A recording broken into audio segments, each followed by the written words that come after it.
For Your Eyes Only, the 12th installment in Eon Productions' series of James Bond movies, opens with a scene designed to kick off a new era of James Bond. Roger Moore, who had played James Bond for the previous 4 films, was, at this point in time, under contract on a movie-by-movie basis. His 3-film deal with Eon expired after The Spy Who Loved Me, and because Roger was just getting older, pushing 50, there was an anticipation he would decide not to return. He did, but they wrote the movie around a recasting, especially the opening, which is designed to tie this installment to earlier films in the franchise. In an action sequence, a man whose face we never see takes remote control of a helicopter James Bond is a passenger in. This man is introduced by his white cat, an indicator, or indicator, to those familiar with previous films that this man is Blofeld, the main villain for most of Sean Connery's tenure. James Bond manages to climb around the outside of an erratic helicopter and take back control, at which point he scoops Blofeld into the air and drops him down a big industrial smokestack. Roger Moore kills Blofeld in the first 7 minutes of this movie. One of the major villains of the entire franchise, who we haven't seen on screen for a decade up to this point, is dispensed with immediately, and he is dead. He is not coming back until Christoph Waltz revives the character in Spectre. Blofeld is dead. What's going on here? Welcome to Bonding Time, a show about James Bond and intersectional approaches to film theory. Today, we're going to be talking about For Your Eyes Only, the way that James Bond entered the 1980s by killing the 1970s. What are y'all talking about? Oh, I was like, Christoph Waltz is in James Bond? Yeah, I'm a new one that was really shit. Oh. Still rolling. Great. So watching the Roger Moore Bond films in order, there's this spectacle creep that happens from film to film to film. You start with Live and Let Die, and the plot of that movie is there's a Caribbean nation that's also an American drug cartel, basically. And, you know, there's a lot of fantastic stuff that happens. There's a guy with a claw hand and a tarot reader, and people keep falling through floors and stuff like that. But overall, pretty basic stock spy plot. And then you watch A Man with the Golden Gun. And in that movie, Christopher Lee is a international assassin with a third nipple and a gun made out of cigarette lighters and pens, and they live on an island with a crazy Hall of Mirrors thing that James Bond gets trapped in at the end, and a solar energy reactor that powers a laser that they use to blow up an airplane. Also, James Bond spends some time at a karate dojo, and Sheriff J.W. Pepper is in Vietnam for some reason, and they have a car that turns into an airplane. It's just a little bit more ridiculous than the last one. And then you watch The Spy Who Loved Me. And the plot of that movie is that there's a billionaire industrialist with a crazy UFO city underwater that has a shark tank and booby traps everywhere, and he's going to use this to restart society underwater after he makes the world nuke itself by capturing nuclear submarines inside of an oil tanker that opens up at the front, a set that they needed to build the largest soundstage in history ever in order to house.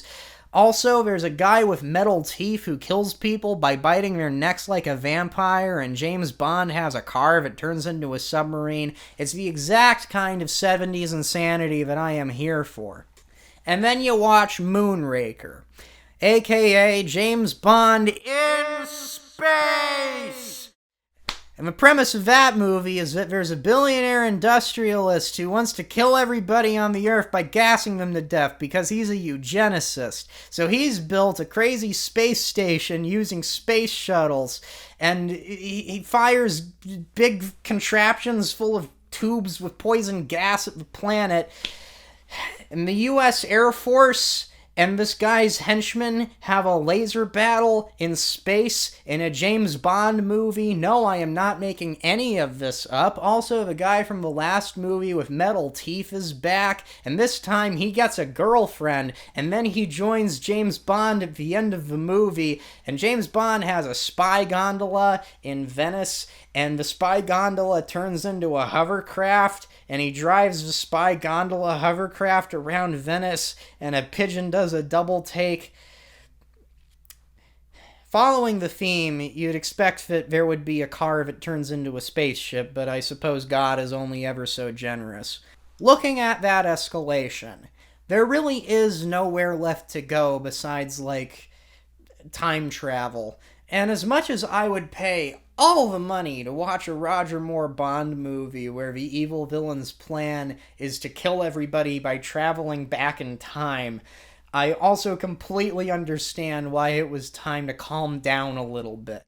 There's a popular quote from the director, John Glenn, that comes up in basically all of the literature around this movie.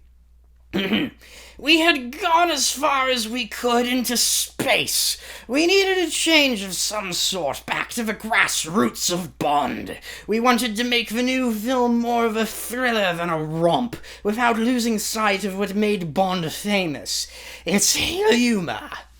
So, there's the mission statement of the film. They're going to go back to basics and make a spy thriller. But you can't come off of James Bond in space into a more traditional spy movie. That's a move that induces whiplash. You have to ease the audience into it. You can't just make a spy movie without fantastic elements. You need to make a point of it. You need to actively reject that conception of what a James Bond movie is. Don't be too on the nose, but you gotta do it. That opening title sequence is an example of that. Killing Blofeld is a symbolic act. This movie isn't going to have a traditional supervillain. We've just killed the supervillain. The villain of For Your Eyes Only is a drug trafficker working for the Russians. He has no grand aspirations. He's just evil and greedy. He's just as much of a threat to James Bond, perhaps even more of a threat. Getting sucked out of an airlock or eaten by a shark is a little bit too cartoonish. It's an unfamiliar experience, and accordingly, we understand the threat of violence intellectually, but not emotionally. Even getting shot. Like, I've never been shot. I've been around guns, but I've never been hurt by a gun or seen someone in person get hurt by a gun. I know I say that from a position of privilege, but the action that we watch in movies is naturally very alien to everyday experience. That's the point. That's what makes it fun.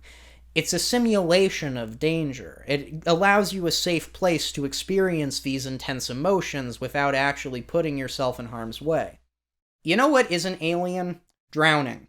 We've all gone swimming and needed to come up for air, and it's a thing that naturally freaks people out when they can't do it. Melina and James fighting the diving suit guy in the shipwreck is one of the most tense scenes in any of these movies because the stakes are real.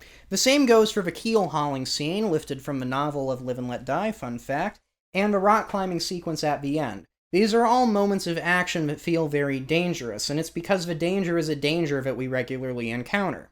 That danger is emphasized by the way that the film is shot. Take the rock climbing sequence, for example. This is actual rock climbing. The process of hammering cams into cracks in the rocks is depicted visually.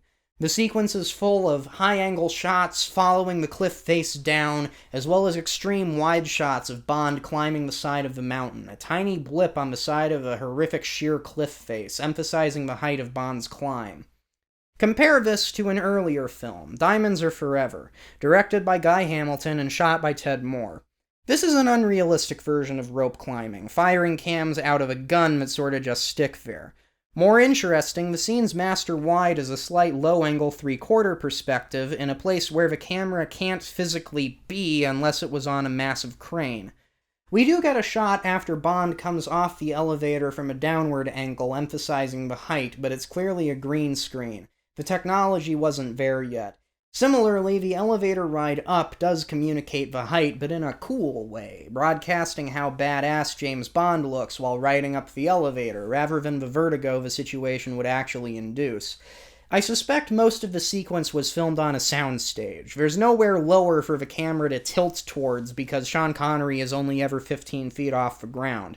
To compensate, rather than the height, the director has chosen to keep the camera locked down in a wide shot, using the length of the frame to emphasize the swinging motion of Bond's rope work rather than the height. Back to For Your Eyes Only. I suspect that Roger Moore is never in danger. He's on green screens or just rocks that are only 5 feet off the ground whenever it's obviously him.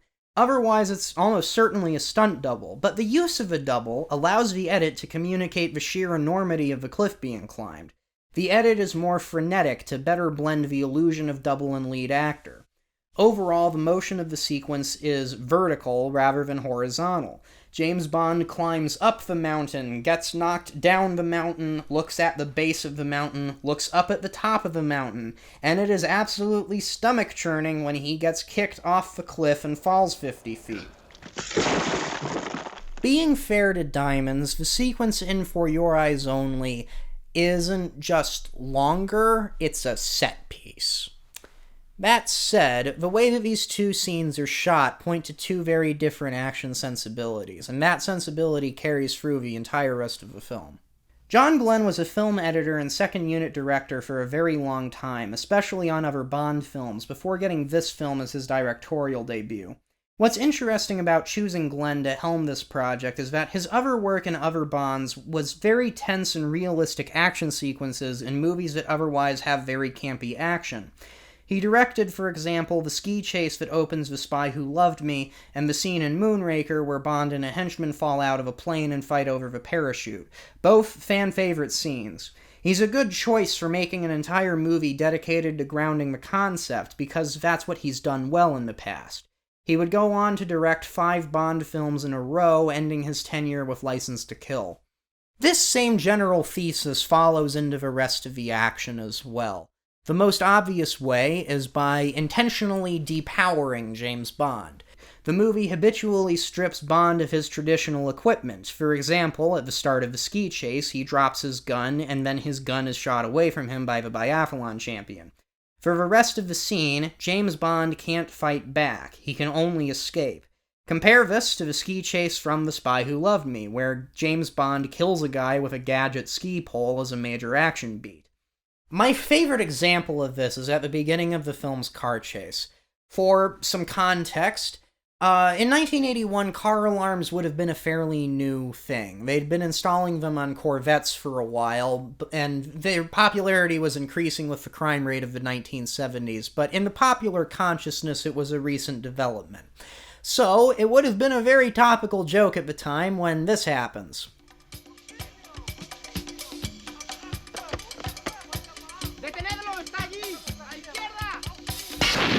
It's not just a joke, though. It's establishing the rules of the chase. They just blew up the spy car. No matter what car they take from here, it's going to be a car that is substantially less equipped for whatever they're about to do next. And then they need to take this little yellow thing that looks like it'd fall apart if you blew on it wrong. There have been some excellent chases in James Bond films, both previous and successive, where the OP spy car just rips through all the enemy vehicles, but this chase is not like that because the movie is not like that. It's actually pretty fresh ground for the franchise.